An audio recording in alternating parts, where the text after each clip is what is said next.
we decided that my voice isn't what it was when I was broadcasting. And so I'm going to do a short one on the dangers and delights of chocolate. And then my son Chris, who's got a good reading voice, is going to come up and read. It's not really a very good road, which is everybody's favorite in the whole book, it seems to me. And so, is this on? Yes. Because I have a strong voice. I'm told I need to use more breathing and breathe more deeply and all sorts of things. We can understand you perfect. Obviously I didn't. This is from the humor part. My daughter, by the way, did all the titles and most of the work of collecting things for this book. She and I, between us, sort of chose what we'd use, but she did the hard work, really. And this apple, which I think was an inspired idea by Robert McFarlane, is done by my sister Heather's son, Danny. He's quite a famous artist in Britain, in Europe, and he does a series of different things. And he did a series of fruit. And so we thought, why not use his apple? It's lovely, isn't it? I think it's beautiful.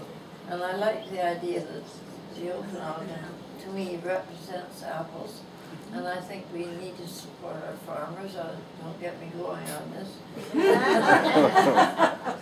Anyway, I'm talking about the dangers and delights of chocolate, so I better get back to it. For so long, we felt guilty about tasting a tempting piece of chocolate. Now we are told of the benefits of this delight. A square of dark chocolate, eaten daily, is said to be good for the heart. The cacao bean has taken on a new glow as one of nature's beneficial foods. It is said to contain more than 300 phytonutrients. I love that word. It just simply shimmers with healthy overtones. It also contains a high level of antioxidants, vitamins, minerals, and amino acids. What an endorsement. Well, up to a point. We are warned, as so often, everything in moderation. Stopping at just one square of dark sweetness, well, that's one thing. But it's hard indeed to stop if you are, as I confess to be, a chocoholic. Things were just fine as long as I had a husband who kept me in check. If we were given a box of chocolates, I encouraged him to put them away somewhere unknown to me.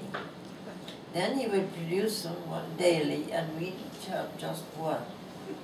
Of course, I'd just tease my urge for more, but the box was firmly shut and hidden away, and I could live with that.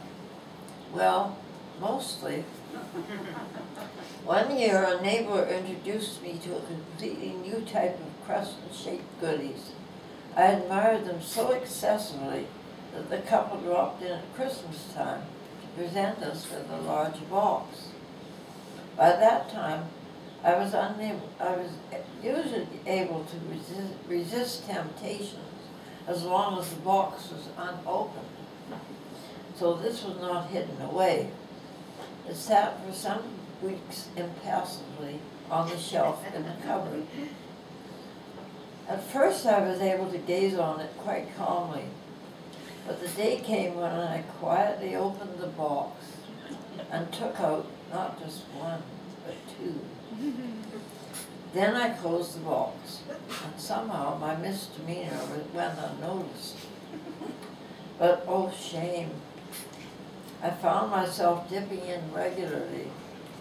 In fact, over a period of time, I kept sneaking one or two or more until at last the box was empty.